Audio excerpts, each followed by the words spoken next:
নারী সাপে হ্যাটট্রিক শিরোপা জয়ের মিশনে বড়সড় ধাক্কা খেল টানা দুবারের চ্যাম্পিয়ন বাংলাদেশ। প্রথম ম্যাচে মালদ্বীপের বিপক্ষে তাদের 4-2 গোলের জয়ই বলে দিচ্ছিল এবারের বাংলাদেশ দলটি আগের দুবারের চ্যাম্পিয়ন টিমের মতো পোক্ত নয়, বরং নড়বড়ে। তা ডিফেন্স থেকে শুরু করে মিডফিল্ড, ফরওয়ার্ড লাইন প্রত্যেকটি বিভাগেই। মালদ্বীপের বিপক্ষে ওই ম্যাচে ডিফেন্ডার, মিডফিল্ডার এবং স্ট্রাইকার এদের সম্মিলিত প্রচেষ্টায় বাংলাদেশ জিতলেও পরের ম্যাচে ভারতের কাছে অসহায় আত্মসমর্পণ, 0-3 গোলে হার প্রতিবেশী দেশটির কাছে।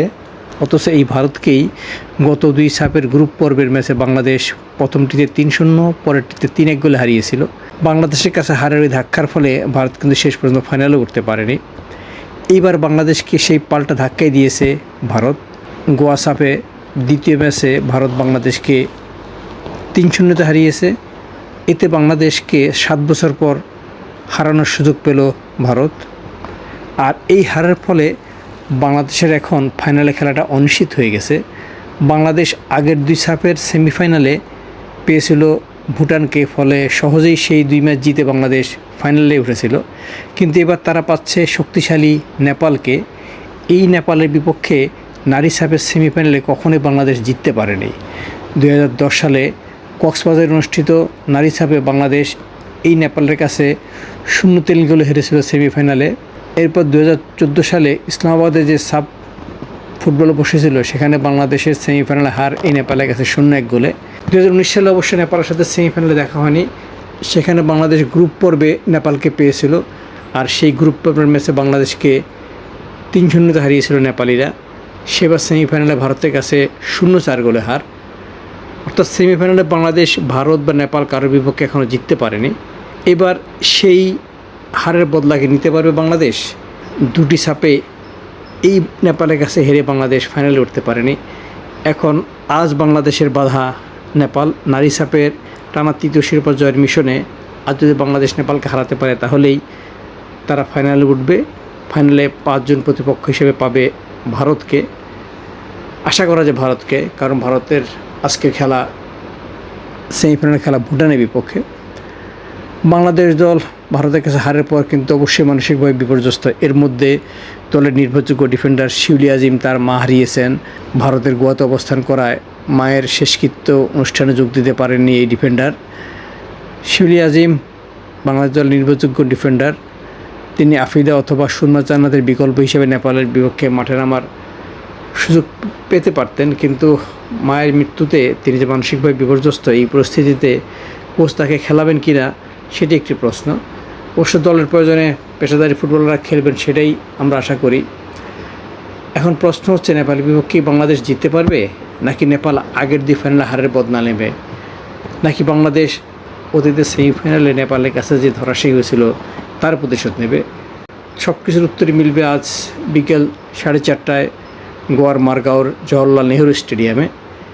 এর আগে যে জিনিসটি বলতে চাচ্ছি তা হলো, বাংলাদেশ দলের ডিফেন্স লাইনে, মিডফিল্ডার এবং ফরওয়ার্ড লাইনে খেলোয়াড়দের মধ্যে যে সমন্বয়হীনতা, তাদের মধ্যে যে দেশপ্রেমের অভাব, তাদের মধ্যে যে একাগ্রতার অভাব, তা কিন্তু গত ম্যাচে প্রমাণিত হয়েছে।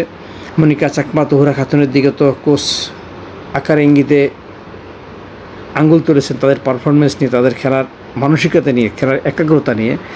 এই সমস্যা যদি দূর করা না যায় তাহলে বাংলাদেশের পক্ষে কিন্তু নেপালের বাধা পেরিয়ে ফাইনালে ওঠা সম্ভব নয়। টানা 3য়বারের মতো সাপের ফাইনালে খেলা সম্ভব হবে না যদি বাংলাদেশ দলের মধ্যে একতা ফিরিয়ে নিয়ে আসে। এমনিতেই সিনিয়র সাবিনা খাতুন, কৃষ্ণারানী, মাসুরা, সুমাইয়া, সঞ্জিদারা নেই। তারা কোচ ব্যাটলারের বিপক্ষে বিদ্রোহের কারণে যাদের দল থেকে সেই যে বাদ পড়েছেন, এরপরে ডাক পাননি। এদের বিকল্প হিসাবে ঋতুপর্ণা চাকমা, মারিয়া মান্ডা, মনিকা চাকমা, শিউলি আজিম, আফিদা খন্দকার, সুরমা জান্নাত, নতুন করে আসা আনিকা সিদ্দিকি, এদের নিয়েই বাংলাদেশ দল প্রথম ম্যাচে মালদ্বীপকে হারিয়ে তারা সেমিফাইনালে নিশ্চিত করেছে এবং ভারতের কাছে হেরে তারা বড়সড় ধাক্কা খেয়েছে, গ্রুপ চ্যাম্পিয়ন হতে পারেনি। এর বদলে গ্রুপ রানার্স হিসেবে তারা সেমিফাইনালে উঠেছে।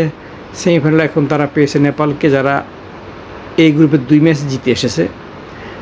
ফিফা র্যাঙ্কিংয়ে নেপাল এগিয়ে বাংলাদেশের চেয়ে, ভারতও এগিয়ে বাংলাদেশের চেয়ে। এই র্যাঙ্কিংয়ে এগিয়ে থাকা অবস্থায় বাংলাদেশ তাদেরকে হারিয়েছিল। সুতরাং র্যাঙ্কিংয়ে এগিয়ে থাকা দলের বিপক্ষে খেলতে বাড়তি কোনো ভয় পাওয়ার কোনো সুযোগ নেই, কোনো কারণ নেই। প্রশ্ন হচ্ছে আর বাংলাদেশ দলে খেলোয়াড়দের মধ্যে সেই ঐক্যতাটা কি আসবে? কোচের নির্দেশ কি তারা ঠিকমতো পালন করবেন? তাদের বডি ল্যাঙ্গুয়েজকে বলে দেবে তারা ম্যাচ জেতার জন্য মাঠে নামছেন? যদি এই ঘটনাগুলোর এই কাজগুলোর সংমিশ্রণ ঘটে তাহলে বাংলাদেশ নেপালকে হারাতে পারবে, অন্যথায় ব্যর্থ হয়ে গোয়ার মাঠ থেকে ফিরে আসতে হবে। নেপালের চেয়ে বাংলাদেশ দল অবশ্যই শক্তিশালী। নেপালে সেই ভয়ঙ্কর সাবিতা ভান্ডারি নেই। তাদের যে দলটি আছে এই দলটির বিপক্ষেই বাংলাদেশ সাফে জিতেছে, আন্ডার-20 সাফে জিতেছে, আন্ডার-19 সাফে জিতেছে। কারণ নেপালের সেই আন্ডার-20 আন্ডার-19 দলের খেলোয়াড়ই এখন সিনিয়র দলে, যেমনটা আমাদের সাগরিকা, শরীফ, এখন প্রীতি, উমেলা মারমারা খেলছেন এখন সিনিয়র দলে। তবে কোচ পিটার বাটলার যদি ঠিকমতো একাদশ সাজাতে পারেন, যোগ্য খেলোয়াড়দের মাঠে নামাতে পারেন, তাহলে কিন্তু বাংলাদেশ এই ম্যাচ জিততে পারবে। এমনিতেই কোচ বাটলার যেমন সাবিনাদের বাদ দিয়েছেন, তেমনি মুনকি আক্তার এবং স্বপ্নালীকেও দেশে রেখে গেছে, তাদের কিন্তু দলের সাথে নেননি। এই অভাব পূরণ করতে পারছে না মিডফিল্ডাররা। তাই আজ যদি বাংলাদেশ দল নেপালের কাছে হারে, তাহলে কিন্তু এর দায় কোচের উপরও বর্তাবে, তিনি কোনোভাবেই দায় এড়াতে পারবেন না। এরপর আমরা আশা করব বাংলাদেশ জিতবে এবং নেপালকে হারিয়ে ফাইনালে যাবে।